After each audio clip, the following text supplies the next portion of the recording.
Hello! Sorry, I already broke it. I already broke the sky. Just did it. Just now. I'm Lee Camp here with Eleanor Goldfield. Hello. This is Common Censored, the show where we talk censored stories and people, sensible solutions, and common ground movements to fight and build. And sometimes other stuff. Said with real sass this time. So as we continue to get through this with everyone mainly locked down, as you've noticed, Redacted Tonight goes on. We do 1 week on, 1 week off. So we still go in. I still go into the office a few days a month. So I see humans at that point. Do you miss humans at all? No. Not at all.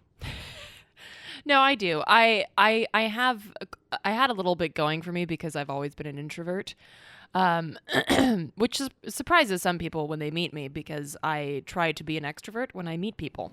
Because otherwise I would just I would pull a cat and just sit in the corner licking myself and not talking to anyone. I was actually going to say, so there's surprised you don't hide in the corner and hiss. Right. But that would be... You have learned through various years of adulting that that's not the right way to respond when humans walk up to you. I have hissed at people, but that's usually when they say something stupid. So, even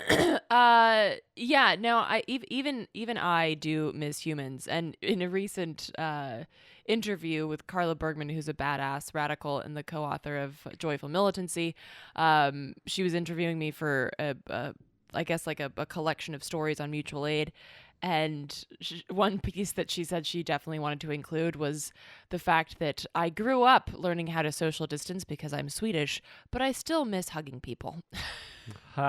Which is true because we'll go to packing for mutual aid or something, and I see friends that I've known for a while, and I'm like, oh, I want to give you a hug.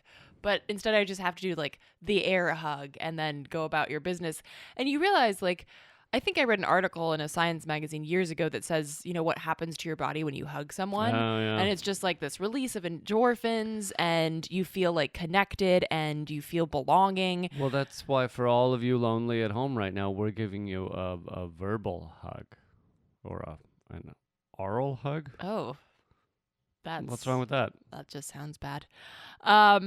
No, it sounds like love. Yeah, no, that's not what love sounds like. Hello, everybody. Welcome to Easy to Listen. The sounds of love. Anyway, all that to say, I do miss hugging some people. Not people, just some people. Now, every time you see anyone in public, they're going to be like, hugs? Who are you? Nope. I am not the free hug person.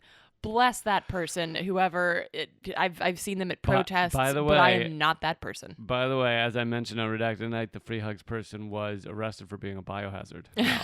So that's very sad, but yeah. All free hugs.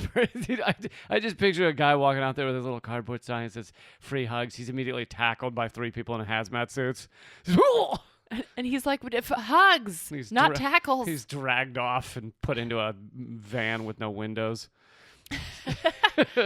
Get rid of the free hugs, guy. This all started with free hugs. That's how coronavirus got going in the first place.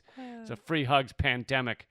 So I thought we'd start off with that, whether you miss humans at all. But for those of you out there, thanks for listening. And also, we've started live streaming as well, so you can enjoy our visual features. Lee is not going to appear without pants. So if that's what you thought he meant. I've done every live stream so far without pants. You just can't tell. So that's at youtube.com/redacted tonight. Although probably in a few weeks it'll be switching over to youtube.com/moment of clarity.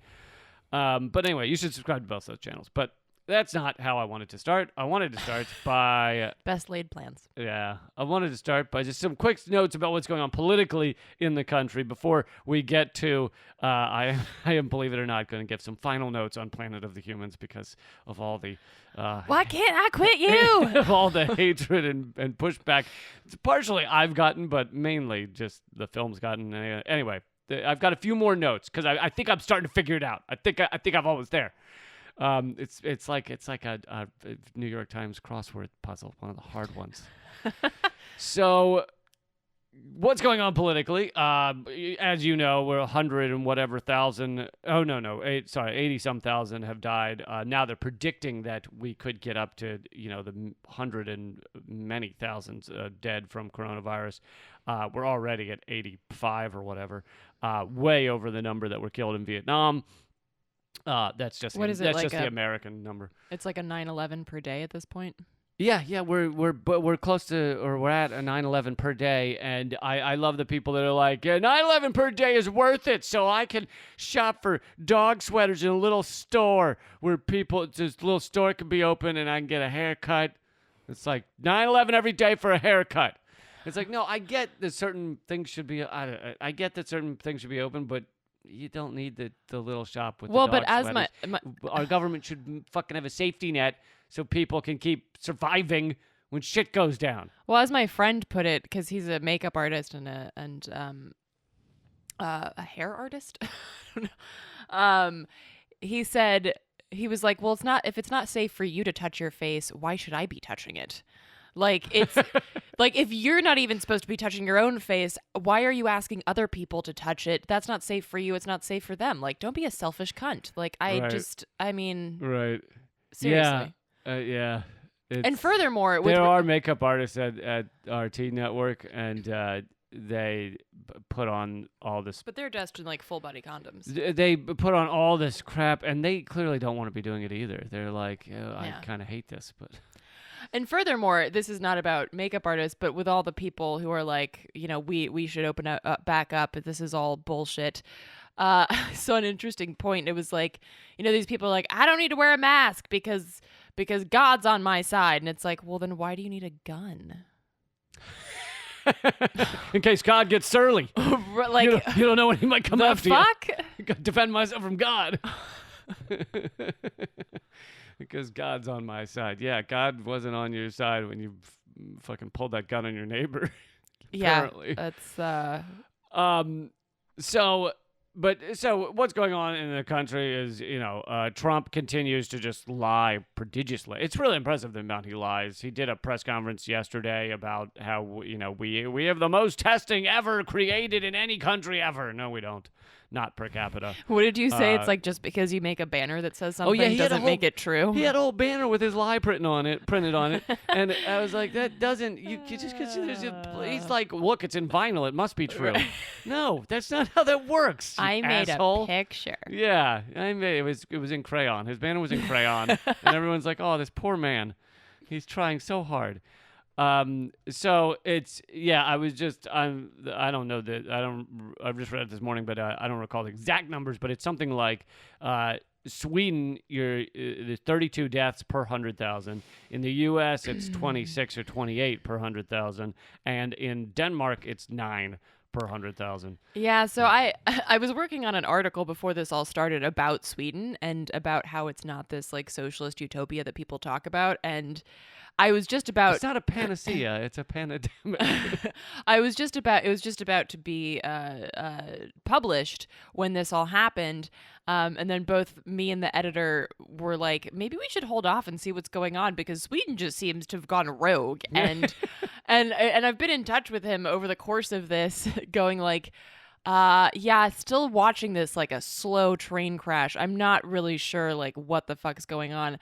And here's the thing, it's like Sweden just seems to be leaning on the fact that they're Swedish and like we don't hang out close to people. But it's like, first of all, there are a lot of people in Sweden that don't have that culture.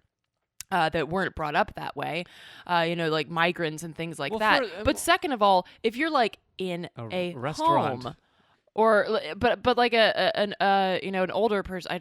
Now I'm forgetting the word in English for this. Oh, you meant like an old person's elder home. Yeah, elder care home or something. I guess that's a non-sensitive way of putting it. Where you stick the old people when you're tired of them. Well, actually, we've hit on every version of the term because I think it started as like old folks home, then it moved to elder care home, and now it's assisted living. Oh, assisted living. So yeah, you and I have been not politically correct on this.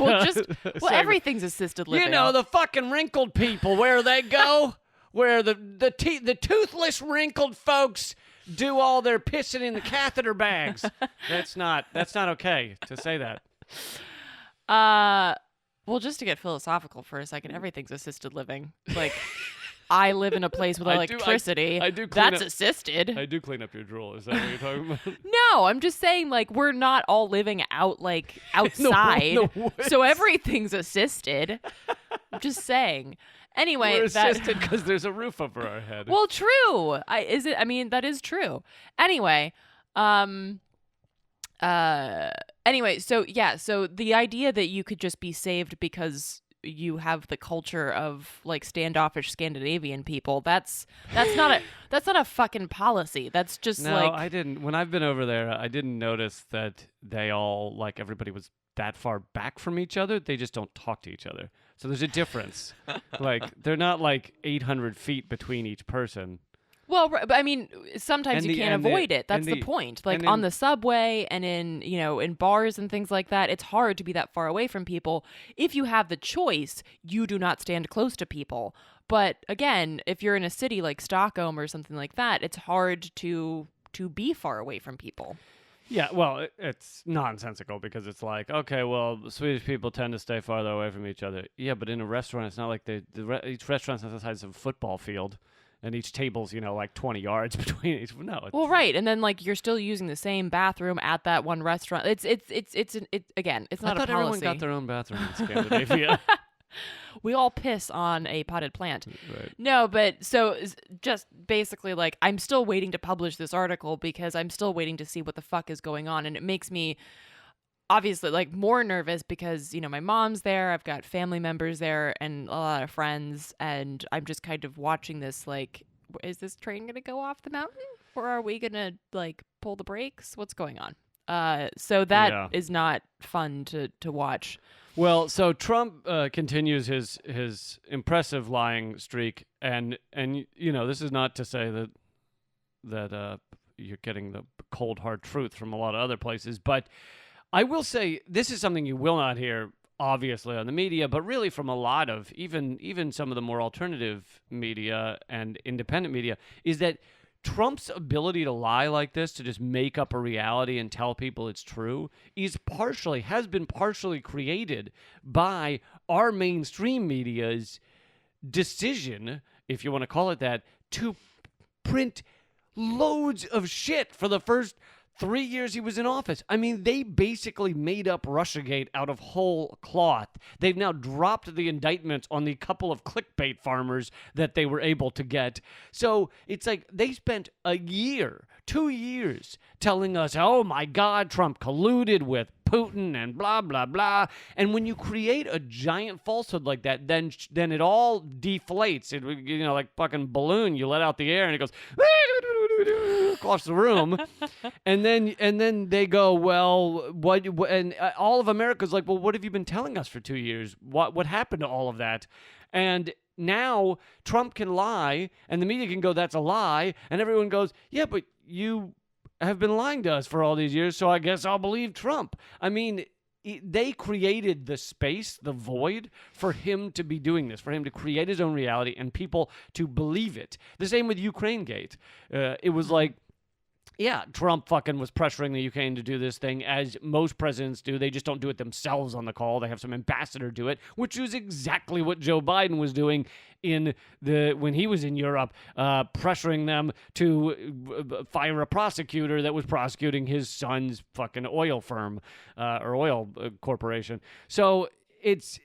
Biden was equally involved in similar aspects of this corruption. This is because the higher levels of our state, our nation, are corrupt, and by the media acting like these aren't the same, and that Trump did this horrible thing, and Biden's a fucking hero and a saint.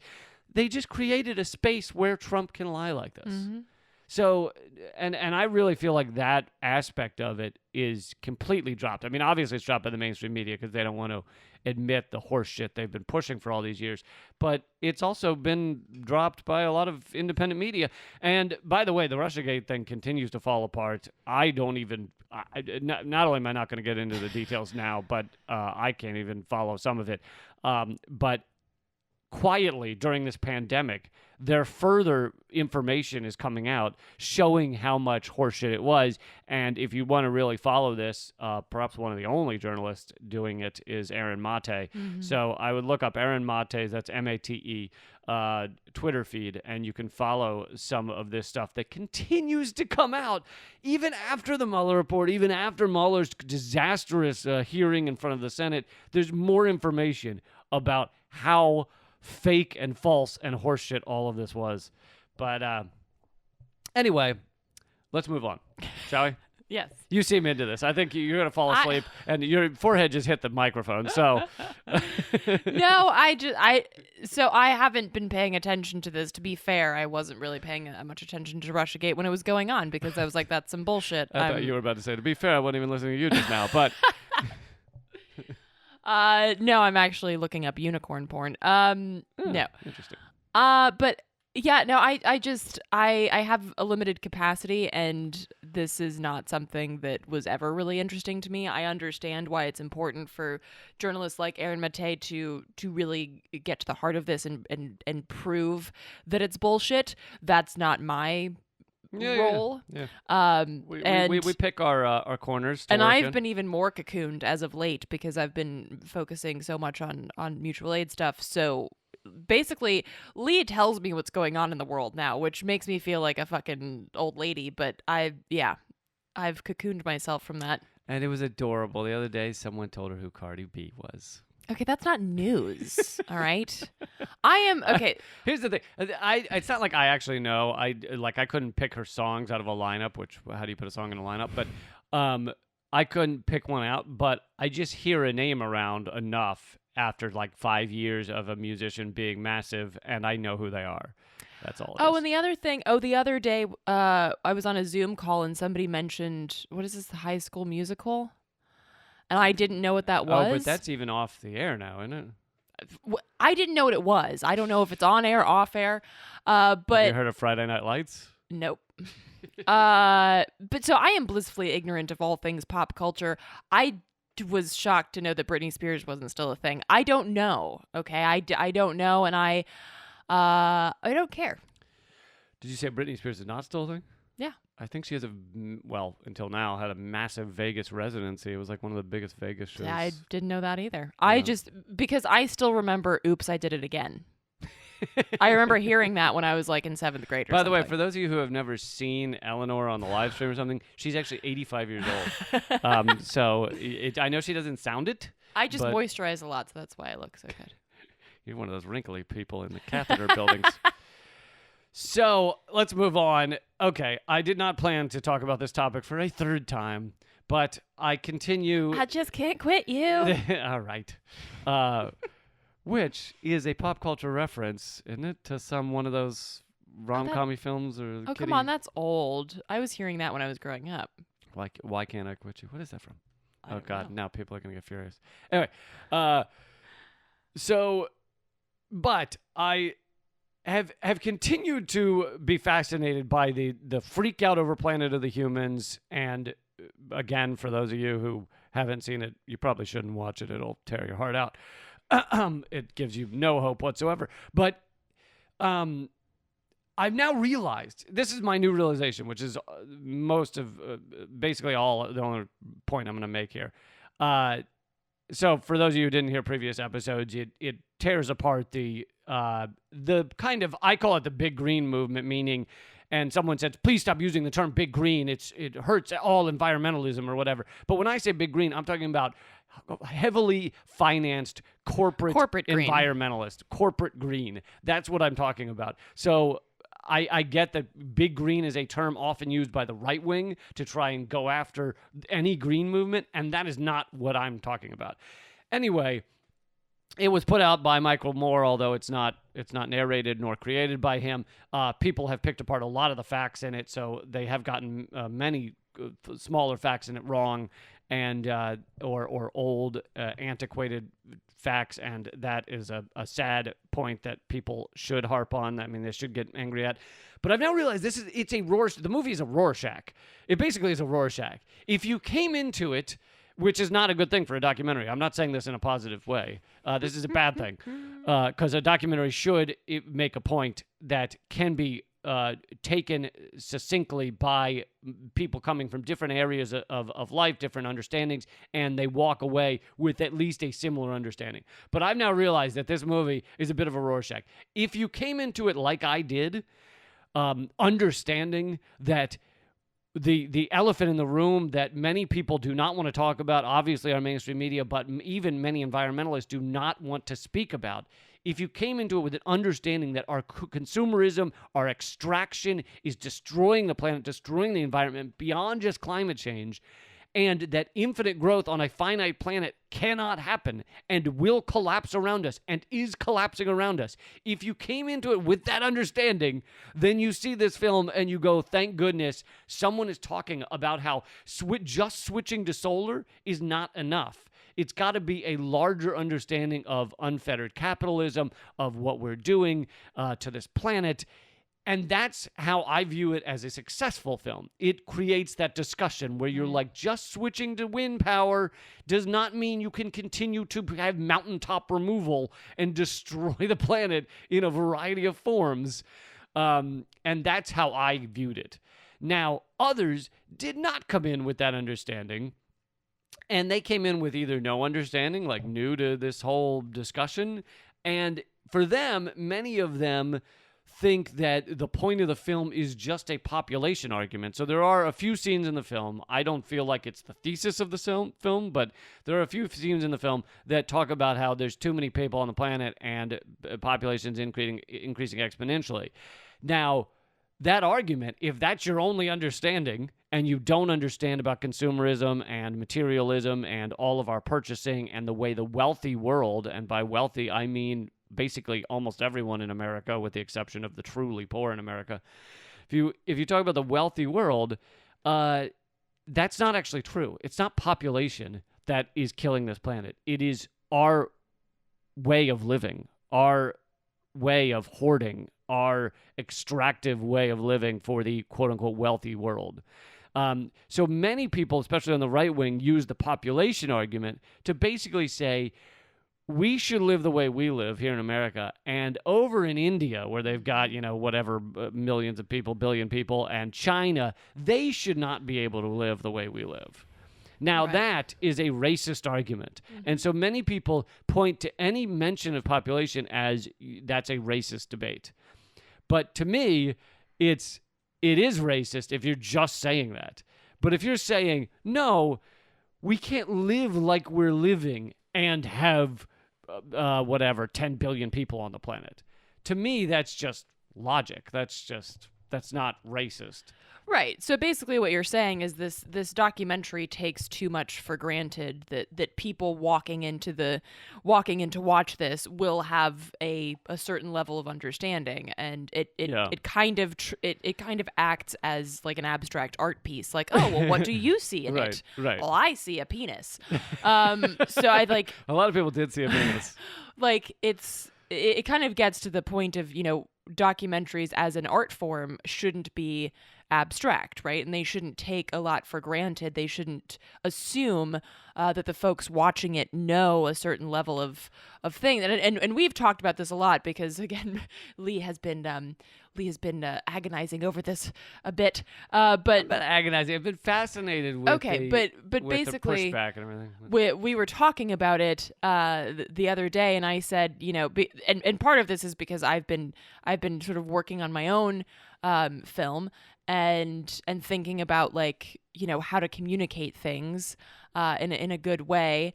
And I was thinking, well, if the filmmakers could just add, like a black screen with white print at the very beginning of the film that says, something like, oil, like we accept that oil and gas and fossil fuels in general are not the way forward, but we can't just accept that industrial scale solar and wind are the answer. Like, just something simple that sets the stage so that folks understand, A, that yes, these people do hate oil and gas and all that other stuff, but that there are important notes to make about industrial scale renewables, and then like maybe another card that says something like, hey, we just have to scale back our consumption. That's an uncomfortable fact. Like, just something that makes the point that, like, we're Right. not saying that, you know, kill your children because that was a mistake. We're saying, like, you Right. got to scale back your consumption. Yeah, I don't. That would help a lot. I think a lot of people's complaints is that they don't say enough how harmful fossil fuels are. They don't make it clear that they do want to move to green energy. They just feel that the way we're creating green energy right now is not sustainable. I do think that, you know, let's say cards saying those things might help a little, but it probably is such a flawed documentary that I don't know that you could even solve those problems because, you know, other people have pointed out various facts that were wrong in the film. I am no expert on green energy, so I don't. While I went in understanding that, yes, we need to switch to, let's say, solar, wind, whatever, you know, maybe tidal will be the next big one. We can't do it the way we're doing it, and it's not happening fast enough to actually replace fossil fuels in the time that will avert our extinction. That's the understanding I came in with. Many people did not come in with that understanding. And if you're a right winger who loves oil, you might have come in with the understanding like, yeah, see, wind is fucked up as oil. So let's keep using oil because it's easy. Like, you could possibly walk out of that film with that idiot understanding, maybe. Yeah. So to me, that is, if a documentary ends up as a Rorschach, you've probably failed in some degree, although it has created a discussion, which is a very important discussion. But yeah, and I don't think, you know, they correctly went after some of these big green organizations. Like, I think Sierra Club is probably a lost cause in a lot of ways. But I don't think Bill McKibben was the right target. I think that guy, he has achieved more divestment from fossil fuels than probably any single individual. And on top of that, he apparently doesn't get paid at all from 350.org. So whatever faults you might have in various things he's done, and, you know, he said he did used to stand for biomass, but apparently he stopped standing for it years ago and even wrote a 2016 op-ed against it that the filmmakers have ignored. So there's a lot of flaws in you know, choosing him as your target for part of this film. Anyway, there are a lot of flaws in this film, and I think the discussion is incredibly important, but you've got to come into it with a certain amount of knowledge, which is not a good thing. Yeah, and I think with something like the film, and I haven't watched it, but I feel like I've seen it vicariously through you. With something like this that deals with these difficult questions of, you know, what are we going to do if solar and wind on an industrial scale aren't the right answer? What are we going to do if we recognize that we have to significantly shift our lifestyles? These are really hard questions, and I feel like if you want people to address those, then you gotta lube it up. Like, you can't just shove it in there. You have to you have to make it something. So you did see a penis in this film, is what you're saying. The Rorschach tells me, but like, you have to, these things are so, like, because our brains, and I'm kind of a psychology nerd in some ways, but like, our brains are hardwired to avoid trauma, and the trauma of feeling that there's no hope and no future, our brains will reject it. It's why we rationalize things. You know, it's why folks rationalize a Trump presidency or a Biden presidency, because we want to avoid the anxiety and the anguish of recognizing that things are so fucked that we can't do anything about it. So what we do is we try to make it less bad. And so when you're presenting people with information like this, and a psychologist actually said this to me. I had a psychologist that's done a lot of research about rationalization on my show, you know, a couple of years ago, and she said, you have to make things seem possible. So when you present someone with something, you have to be like, hey, this is fucked. However, ... we can fix it. Yeah. Because if you don't, our brains are hardwired, like, evolutionarily speaking, to reject that. Like, just 100%. So and I feel like what I'm hearing is that this film left people with a feeling like, well, fuck it, I guess let's just there's nothing we can do because renewables suck, and we know that It- fossil fuels suck. So fuck it, I'm just gonna have a beer and a cigar and watch the world burn. It definitely does not end with any glimmer of hope, which I, in a certain way, I thought, well, maybe that's refreshing in that they feel that what is required right now is a slap to the face rather than a hand holding. But I agree with you. Most, if you want to have a massive complaint, like everything we're doing on the big green energy scale is not succeeding at stopping us from reaching the point of no return, which it wasn't until this pandemic, then you need to give, even if they're incredibly difficult steps, you need to give people what the steps are to create any kind of large scale change. Yeah. But anyway, enough about this film, although we did want to read some 2 listener mails, I think. Yeah. Well, one was thank you guys for sending in responses. one was specific to the film. Got an email from Nino who says, thank you for supporting Michael Moore and Jeff Gibbs' Planet of the Humans. I've been a fan and regular listener of you guys for a while. And Nino says, I don't want to go into a long email of why this film, less some of its errors, is still critical and needs to be discussed, as you've also said.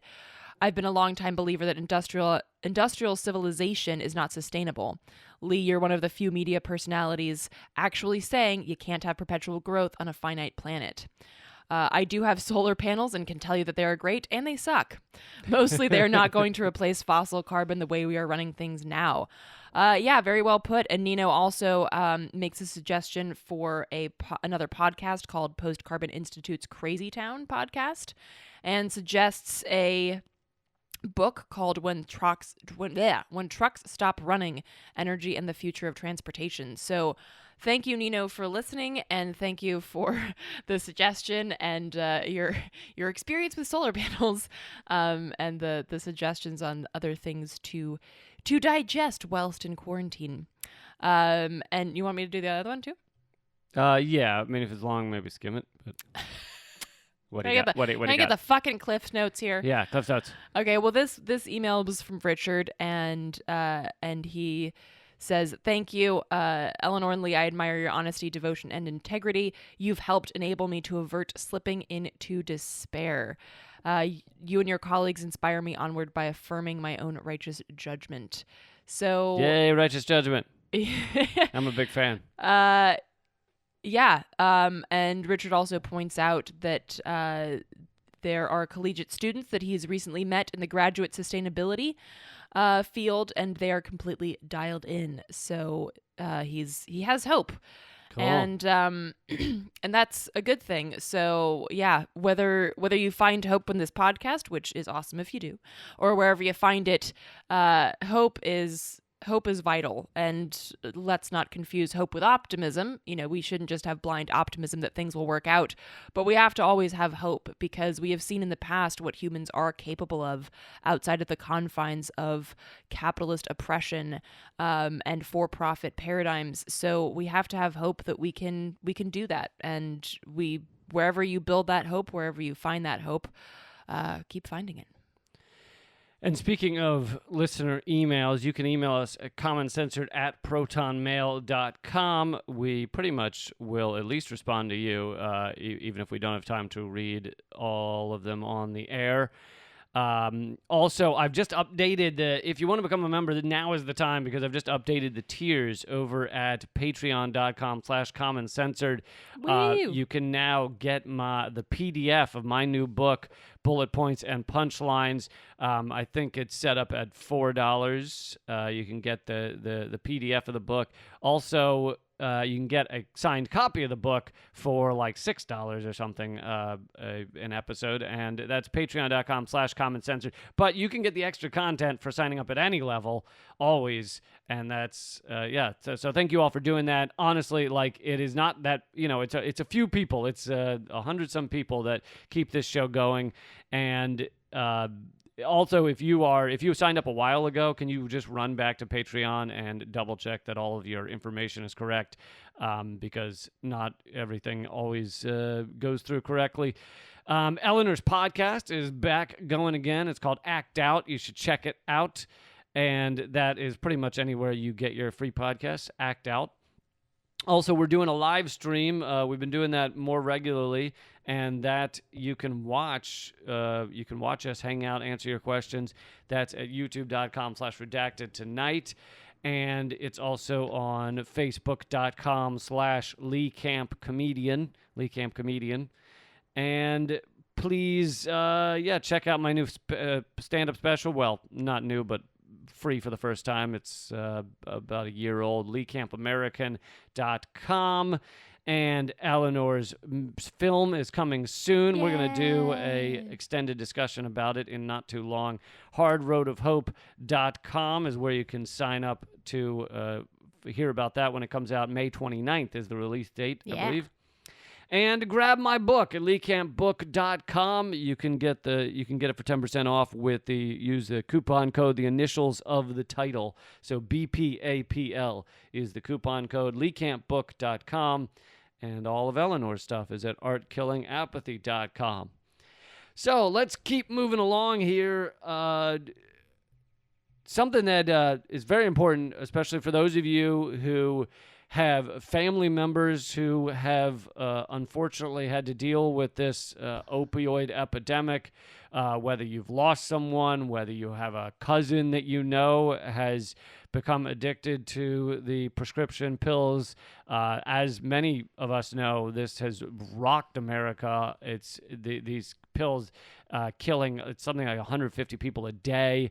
Eleanor was in West Virginia, which is the worst state hit in the entire country, but there's no state left untouched by this epidemic, and it was created by Purdue Pharma and these pharmaceutical companies. It was manufactured, and they knowingly hid the fact that it's highly addictive. They knew it was highly addictive, and they told doctors it was less addictive than previous forms. They knew the bodies were piling up, and they did not make that clear to anyone, meaning the media, the doctors, anyone. They acted like it was not addictive because it had a time release. Oxycontin had a time release in the pill, but of course, all you had to do was crush it up, and then the time release was ruined. So they knew that this was laughable, that this was not addictive, and they told doctors to prescribe it for just about anything. And really, they were fine with people getting addicted because that meant massive income for them, and it worked. And so they are now having to pay a lot of money. And Purdue... But not nearly enough. Not nearly enough, but at least you could get something if you or a family member have dealt with this.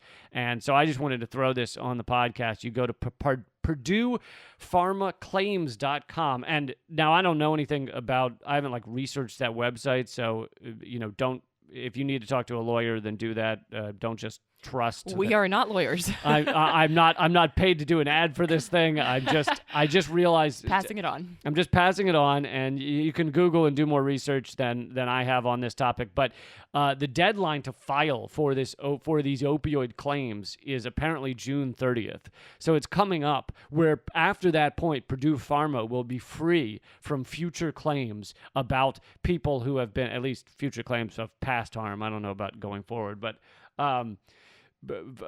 past harm from this opioid epidemic. So I wanted to throw this out there. If you know someone who's dealt with this, at least tell them to look up these Purdue claims, and maybe they can get in before June 30th. And the site I saw given was PurduePharmaClaims.com. But again, I'm not getting paid to say any of this, so it's up to you to do your own research and decide whether that's right for you. But please, and for those of you not impacted by the opioid epidemic, please spread it to others. Let people know that the claim limit is coming up. The date is coming up soon. So for a larger topic, I wanted to get to this, and weirdly, it's funny. We talk about how much we're not into pop culture, and yet many of the things we've discussed recently have been in pop culture, such as Planet of the Humans, and now I want to get into the Innocence Project, which has a Netflix series. Well, I get okay. When I think pop culture, I think of stuff that's not. I know. Okay. I get your point. You were thinking Britney Spears, not Innocence Project. Yeah, stuff that's not at all not just not intellectual, but you don't learn anything.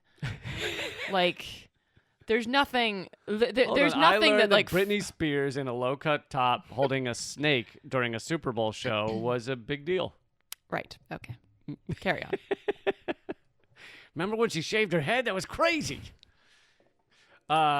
So Innocence Project, many of you know them. They're, as far as I know, they're fucking awesome. Like, I've never heard any complaints of the awesome work that the Innocence Project does.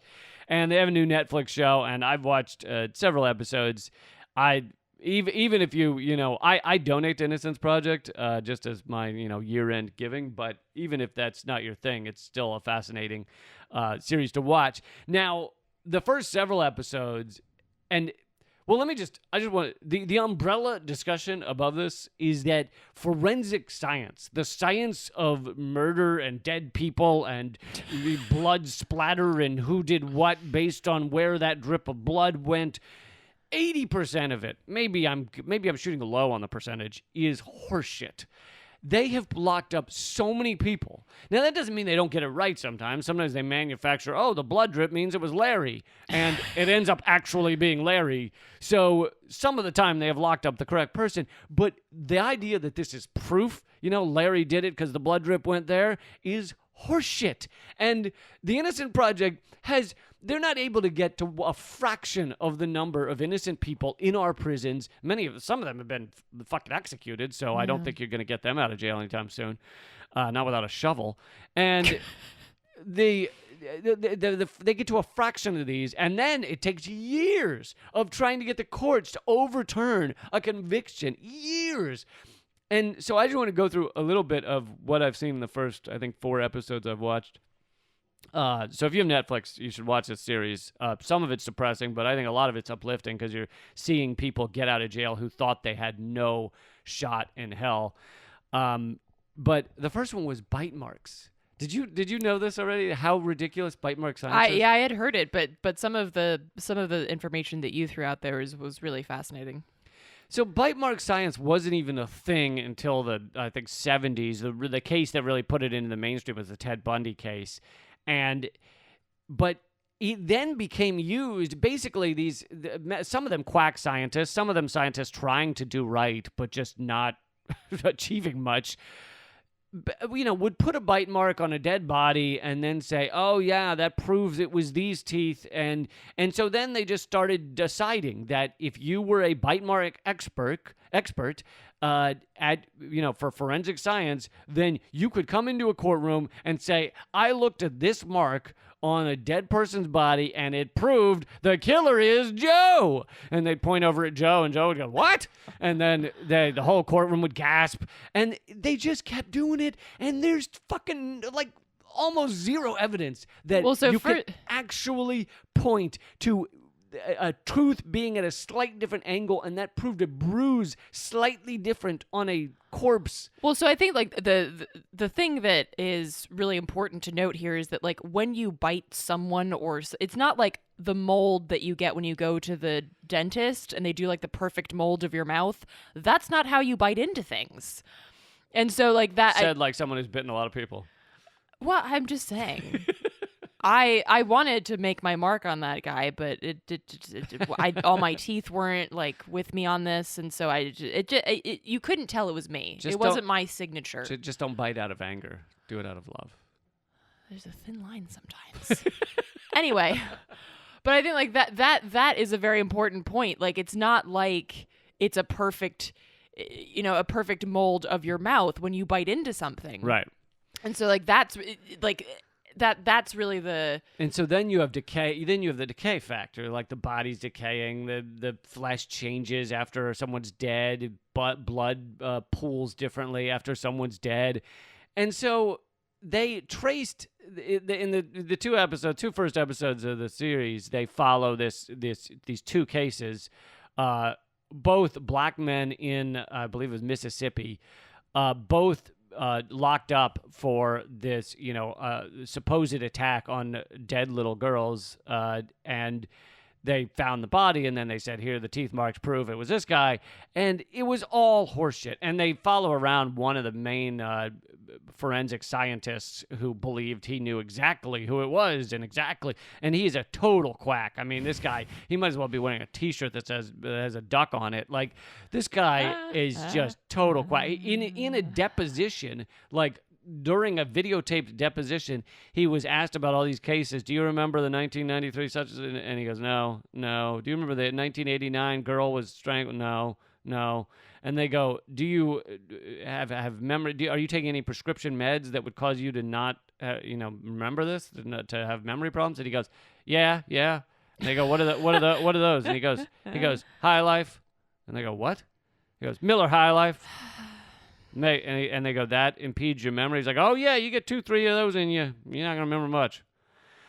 So this guy's total quack. Totally making a mockery of the whole, yeah. And he's locked up a crazy number of people based on. It turns out they believe that the things he was pointing to as tooth marks, and not just tooth marks, but tooth marks that matched identically with the so-called killer's teeth, were likely crayfish biting on the body that had been left in the swamp. Well, the other thing that I found really fascinating about that one case is that it was the upper teeth only, supposedly. And it's like, how the so I guess they didn't have lower teeth. Like, how you bite is just the top teeth. Like, you can't fuck it. That doesn't make any fucking sense. Somehow you made that visual possible for those listening to understand. Somehow you did it. You're welcome. No, you're absolutely right. It was all like top teeth.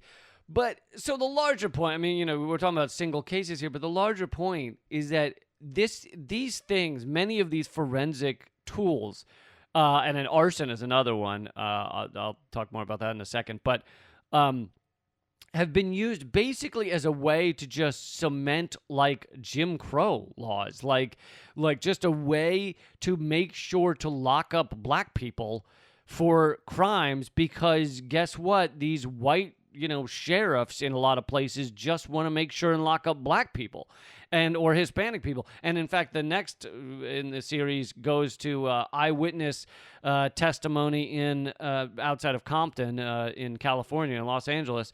And they wanted to lock up. They knew it was a Hispanic person that had shot and killed this black guy.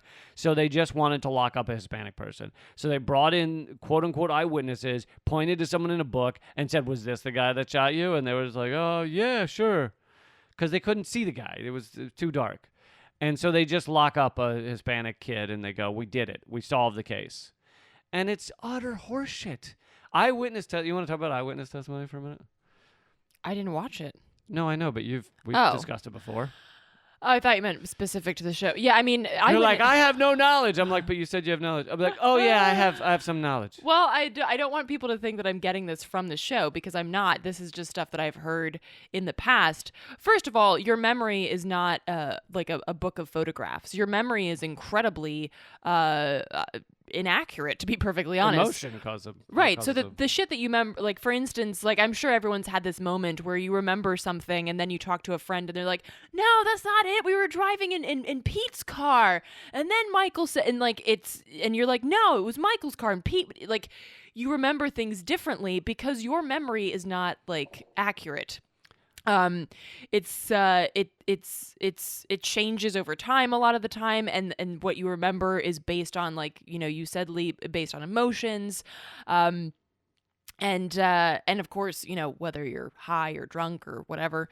And I just it'll change over time. Like, I distinctly remember as a kid being in the woods, shooting a bow and arrow, and then stealing these, like, coins from another kid, and then I realized that was Robin Hood Men in Tights. But for years I was certain it was me, and I felt pretty cool because I shot that arrow, like, right over that guy's head. Well played. Yeah. Well, and I think, and here's the other thing, is that extreme emotions like fear, for instance, have a tremendous effect on what you remember, and you're very changeable in those moments, and cops know this. So that's why it's easy for cops to twist an eyewitness report to get what they want out of it. So, for instance, if they just want this Black or Latinx person to be the fall person, it's very easy for them to twist an eyewitness report if that eyewitness, saw a violent crime and they're a little shocked and shaken. It's very easy to twist that because you're in a much more malleable state. Not to mention that, things like the conditions, like, was it nighttime? Did you even really fucking see anything? Right. And the fact that, while we're taking in sensory information, a lot of that stuff we don't actually store. So you might look at somebody, but you might not remember their features very well because, a myriad of reasons. So eyewitness testimony is incredibly shaky at best. And then you bring this, as is often the case, you bring kids in. So these are 18, 20-year-olds, and they're in a police department they don't want to be in, and their friend's been killed, and they are being shown a book of Hispanic person after Hispanic person, they call it the gang book, gang member after gang member, supposedly, or it's just people the cops took a photo of and say it's a gang member, whatever. But that's now putting new information into their memory. That is now whatever slight, it was a drive-by shooting, whatever slight eyewitness image they have in their head is now being replaced by all these photos in this book that they're seeing. So you're by showing them this book and saying pick out the guy you want it should be, and then the cop going, is it that guy? I bet it's that guy. Mm-hmm. You're basically replacing whatever eyewitness actual memory they used to have with what they now want it to be because they want to catch someone for their friend's murder. Right. And so another test that was done, they did it in many of these type of tests are done in colleges because you can get students to agree to do these things. But they basically had students in a room taking a test that they thought was the actual experiment. Meanwhile, out a window, they had a student steal something, mm-hmm. and the students, the subjects, didn't know that had anything to do with it. They're then later brought into a separate room and go, "Hey, someone just stole something from outside. Did you see anyone?" And they're shown a lineup of students, and what they don't know is that none of them is the student that stole the thing, but they would always pick someone and say, "Yeah, I think it was that guy." And then here's what's interesting is if they were at that point given reassurance by the professor, told like, oh wow, okay, that we're pretty sure that is the guy or whatever, basically told, oh yeah, we think you got it right. Then those students later, when asked on a thing, how on a sheet, how certain were you with your choice, they were far more certain that they had gotten the right pick. They're like, oh, 80-90%, I'm certain that's the guy who stole it. All it took was one comment from the professor saying, oh, wow, that is who we thought it was. And now they think they're 100% accurate. Mm-hmm. And it's the same with the cops. The cops point to a picture in the book and they go, we're pretty sure it's that guy, or, oh, well, that's what we thought too, or whatever. Now, all of a sudden, that eyewitness testimony is cemented in the person's head is, I am 100% sure that, and they're not thinking because the cop reassured me. No. See? Well, and it gets even more insidious because actually people can be convinced that they committed a crime because memory is so fragile. I mean, if you consider the fact that a lot of times cops will badger someone for hours, 8 to 10 to 12 hours. They're tired. They're in shock. They're scared. And then at the end, cops can be like, you did stab him, right? That happened. You did do it. And they can just keep doing this. And people are worn down psychologically. Right. And so by the end of it, they're like, holy shit, maybe I did. And of course, this is even more dangerous if somebody already has underlying mental health issues. They can be convinced of the most atrocious things. And then later when they're like, no, I didn't do it. Then the cops are like, well, we have a signed confession. And everybody says they didn't do it after the fact.